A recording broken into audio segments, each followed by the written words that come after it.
আমার পিচ্চি দেবর মাত্র ক্লাস 5-এ পড়ে। বয়স অনেক কম। কিন্তু অবাক করা বিষয় হলো এই বয়সে সে 2টা মেয়ের সাথে প্রেম করে ঘুরে বেড়ায়। আমি তাকে অনেক স্নেহ করতাম এবং প্রতিদিন তাগিদ করে স্কুলে পাঠাতাম। সে যেন লেখাপড়া করে বড় কিছু হতে পারে। তাই আমি তাকে নিষেধ দিয়েছি যে এই বয়সে এসব করা চলবে না। পিচ্চি দেবর তখন বলল, তাহলে ভাবি তুমি আমার ভালোবাসার মানুষ হবে। আমি যা চাই তা দিবে। আমি পিচ্চি ছেলের কথা শুনে ভাবলাম তাকে অন্তত মেয়েদের কাছ থেকে বিরত রাখার জন্য তার সাথে আমার ভালোবাসার অভিনয় করতে হবে। তার চাওয়া পাওয়া আমারই পূরণ করতে হবে। আমি ভেবেছিলাম তার বয়স কম, সে আর কি করতে পারবে। কিন্তু এই ধারণা আমার ভুল ছিল। একদিন রাতে সে আমার সাথে। ভাবতেই পারছি না এত বড় কি করে হয়। বাকিটা গল্পতে শোনাচ্ছি। বাসায় ঢুকার সময় বাজারের ব্যাগ থেকে একটা পারফিউম বের করে ভাবির সামনে হাঁটু গেড়ে বসে বললাম, রমণী, তোমার জন্য হাজার মানুষের ভিড়ে ঠেলাঠেলি করে মানুষের বিশ্রী ঘামের গন্ধ সহ্য করে নিয়ে আসলাম এই সুগন্ধবিহীন পারফিউম। তুমি এটা হাতে নিয়ে ধন্য করো আমায়। ভাবি তখন রান্নাঘরে রান্না করছিল।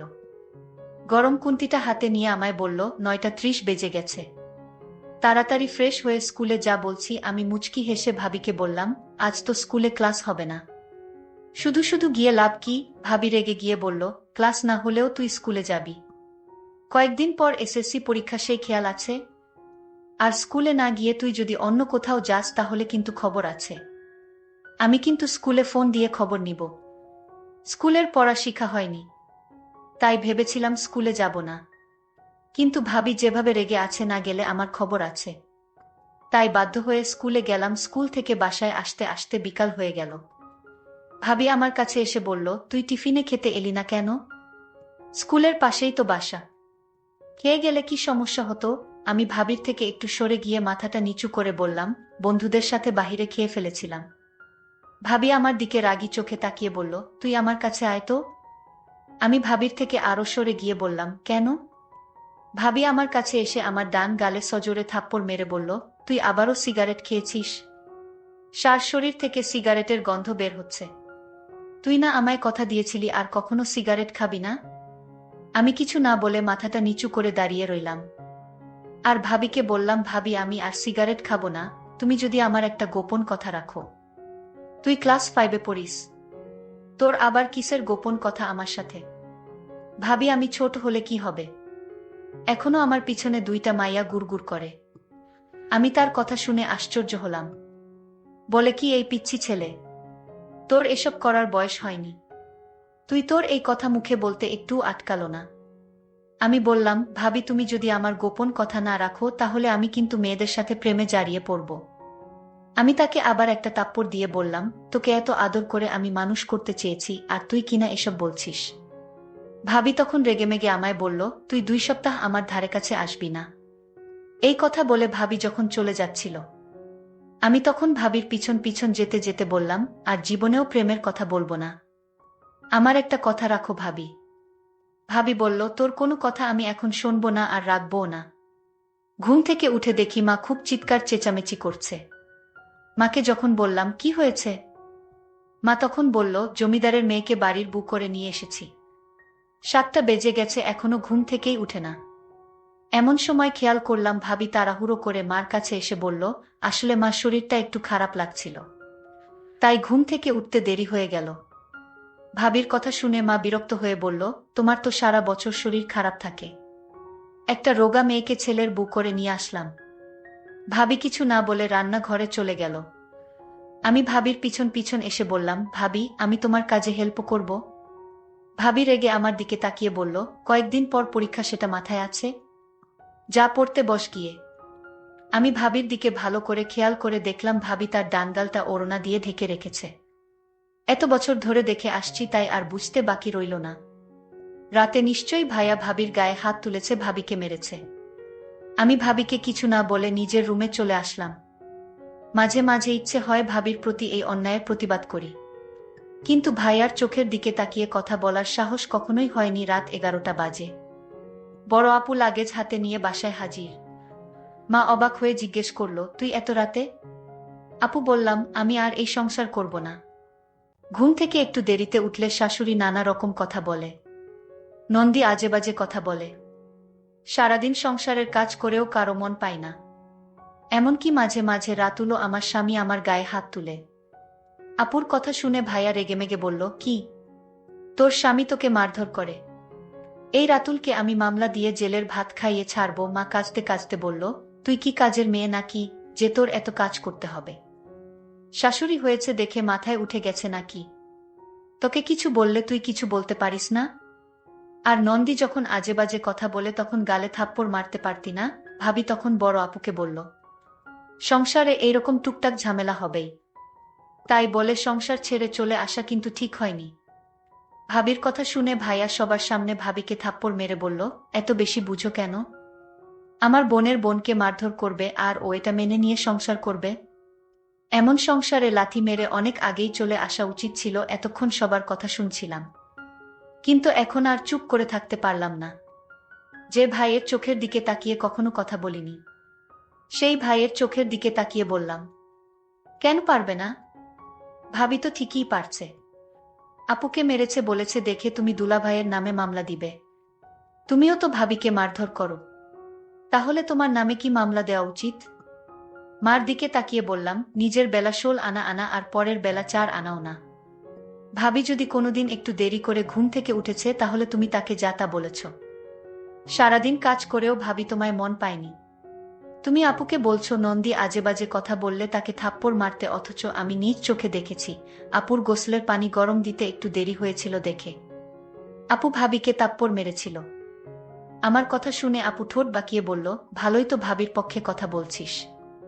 নিজের মা ভাই বোনদের পর করে ওই মহিলা এখন আপন হয়ে গেল। আমি মুচকি হেসে আপুকে বললাম, তুই তো আমার নিজের বোন ছিলি, কখনো কি একটা ফোন দিয়ে আমার খোঁজ নিয়েছিস ছোট ভাইটা কেমন আছে? আমার বড় ভাই কি কোনোদিন আমার খোঁজ নিয়েছে আমি ঠিকমতো পড়াশোনা করছি কিনা, কাদের সাথে চলাফেরা করছি? কিন্তু ওই মহিলাটা প্রতিদিন আমার খোঁজ নিয়েছে আমি কাদের সাথে মিশছি, আমি ঠিকমতো পড়াশোনা করছি কিনা, আমার কখন কি লাগবে সব ওই মহিলাটা খোঁজ রেখেছে। তোরা আপন হয়েও যে কাজগুলো করিস নি ওই মহিলাটা পর হয়েও সেই কাজগুলো প্রতিনিয়তই করেছে। ভাবি এখনো সোফায় বসে কাঁদছে। আমি ভাবিকে বললাম, কেবল বাজে 11টা, এখনো ময়মনসিংহের গাড়ি পাওয়া যাবে। এই সংসারের জন্য অনেক করেছ, যেদিন তোমায় এই সংসারের মানুষ তোমার প্রাপ্ত সম্মানটা দিবে সেদিন না হয় এই সংসারে ফিরে এসো, ততদিন না হয় বাপের বাড়িতেই থাকলে। গাড়ি গন্তব্যের দিকে ছুটে চলছে। বাসের জানালা দিয়ে ভাবি আনমনে বাহিরের দিকে তাকিয়ে আছে। আমি ভাবিকে বললাম, ভাবি এই অন্ধকারে বাহিরে কি দেখছো? ভাবি চোখের কোণে লেগে থাকা চোখের জলটা মুছে বলল, তুই একটা পিচ্ছি ছেলে হয়ে তুই আমার জন্য এত কিছু করলি, তোর এই ঋণ আমি কোনোদিন পরিশোধ করতে পারবো না। ভাবিকে বললাম, ভাবি তুমি একটু ধৈর্য ধরো, দেখবে সব ঠিক হয়ে গেছে। পিচ্ছি ছেলের কথা শুনে আমি বারবার অবাক হচ্ছি। যাই হোক, আমিও ভাবির সাথে ভাবির বাপের বাড়ি চলে এলাম। ভাবি বলল, আমি তোকে আমাদের বাড়ির পাশের স্কুলে ভর্তি করাবো। পিচ্ছি দেবর বলল, ও তার একটি নাম আছে, সেটা হলো জিসান। পিচ্ছি জিসান বলল, আমি স্কুলে পড়ব না যদি তুমি আমার গোপন কথা না রাখো। বাড়িতে গেলে বাবা আমায় খুব সুন্দর করে থাকতে দিল। যে সংসারে মেয়েদের কোনো মূল্য নেই সেই সংসারে না থাকাই ভালো। বাবা আমাকে এভাবে সাহস দিয়ে বলেছিল, মা তুই আজ থেকে আমার বাড়িতে থাকবি আর তোর দেবর পিচ্ছি জিসানকে লেখাপড়া শিখাবি। পরদিন আমার পিচ্ছি জিসানকে স্কুলে ভর্তি করে দিলাম। সে স্কুলে প্রতিদিন যেত। আমি মাঝে মাঝে খোঁজ নিতাম জিসান কি আসলে ভালো করে লেখাপড়া করছে নাকি উল্টাপাল্টা কোনো কিছু করছে। কিছুদিন স্কুলে ভালো করে লেখাপড়া করতে শুরু করলো। কিছুদিন পর দেখলাম আমার পিচ্ছি দেবর জিসানের পরিবর্তন। সে ঠিকমতো খাওয়া দাওয়া করে না, রাতে লেখাপড়া করে না। আমি তাকে কিছু না বলে আমি তার মনের ভিতর কি চলছে তা জানতে আমি তার স্কুলে লুকিয়ে যেতাম। কিন্তু স্কুলে একদিন লুকিয়ে গিয়ে যা দেখলাম তা দেখে আমার মাথায় মনে হয় আগুন ধরে গেল। এই পিচ্ছি ছেলে এই বয়সে দুইটা মেয়ের সাথে প্রেম করে ঘুরে বেড়াচ্ছে। আমি তা দেখে অবাক হয়েছিলাম।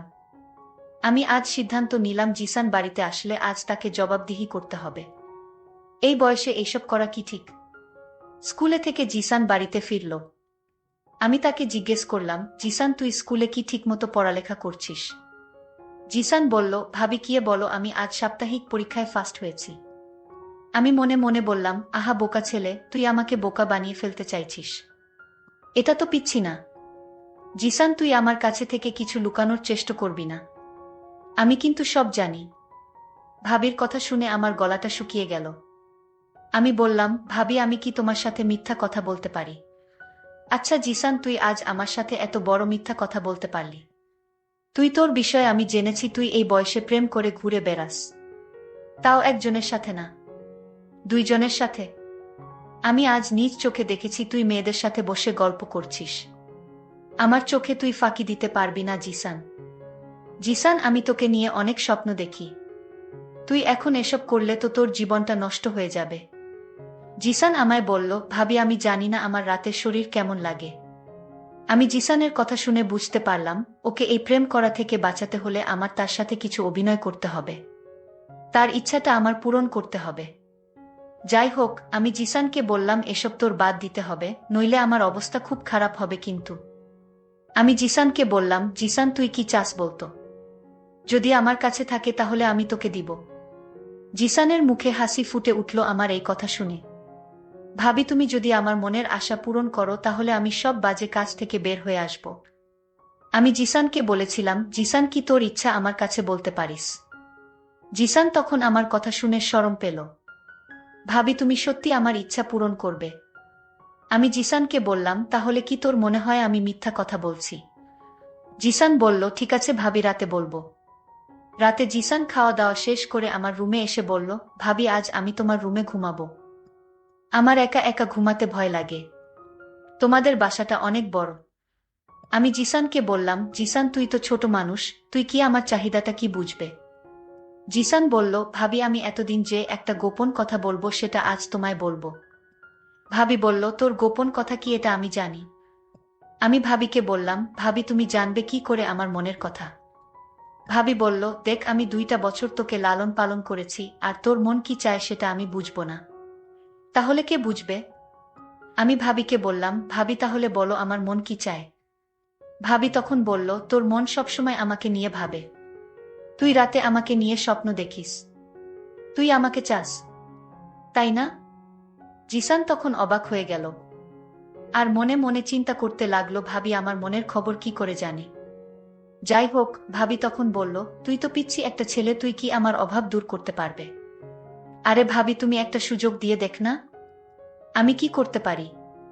জিসানের মুখে এই কথা শোনার পর মনে মনে চিন্তা করলাম, পিচ্ছি একটা পোলা, সে আমার ছেলের বয়সী, সে কি না বলে তাকে একটা সুযোগ দিব। কিন্তু আমি সিদ্ধান্ত নিলাম, জিসানকে খারাপ কাজ থেকে বাঁচাতে হলে তার সাথে আমার ভালোবাসার অভিনয় করতে হবে।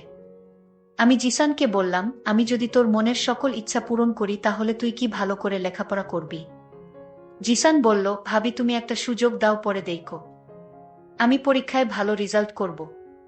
তারপর আমার মনের ভিতর বিভিন্ন রকমের চিন্তা ঘুরপাক খাচ্ছিল। এটা কি ঠিক হবে? আমি তো খারাপ কিছু করছি না। আমি বরং জিসানকে মেয়েদের কাছ থেকে দূরে রাখার জন্য আমি তার সাথে অভিনয় করে যাচ্ছি। আমি জিসানকে বললাম, জিসান, আজ তোর মনের ইচ্ছা পূরণ করব। তুই আজ রাতে আমার কাছে যা চাইবি তাই পাবি। ঠিক তখনই জিসানের বাবা ফোন করে বলল, বৌমা, তোমার শাশুড়ি খুব অসুস্থ, তুমি তোমার শাশুড়ি মাকে ক্ষমা করে দাও। আর তুমি তাড়াতাড়ি বাড়িতে ফিরে এসো। আমার স্বামীও আমাকে নিতে আসলো। আমার স্বামী আমার কাছে ক্ষমা চাইল। আমি তাকে ক্ষমা করে দিলাম এবং আবার আমার স্বামীর বাড়িতে চলে আসলাম।